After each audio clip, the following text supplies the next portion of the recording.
Hello viewers, সবাই কেমন আছেন? আশা করি সবাই ভালো আছেন।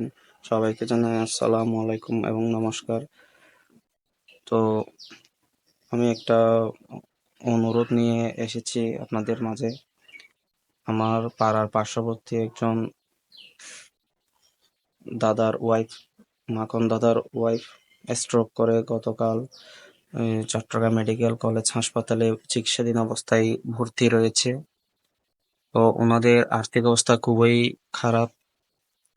আর আপনারা যে যা পারেন মানবতার হাত বাড়িয়ে দিন। আমি রোগীর বড় ছেলের বিকাশ নাম্বারটি আমার স্ক্রিনে এবং ডেসক্রিপশন বক্সে দিয়ে দিচ্ছি।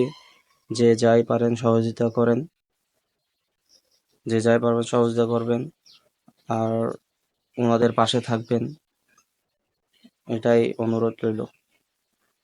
ওনাদের আর্থিক অবস্থা খুবই খারাপ, যে যা পারেন তাই সহযোগিতা করেন। এবং উনি হচ্ছে রোগী এবং ও হচ্ছে রোগীর বড় ছেলে।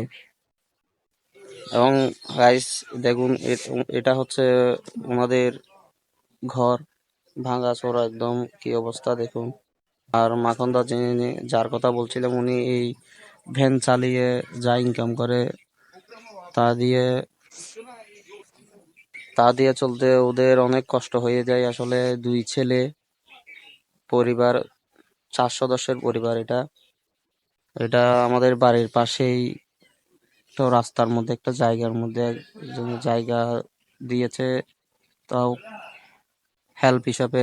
ওইখানে এই ঘরটা বেঁধে রয়েছে। অনেক ওনারাও খুবই কষ্ট করে।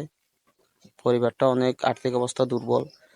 তা আপনারা যা পারেন তা সহযোগিতা করেন, মানবতার হাত বাড়িয়ে দিন।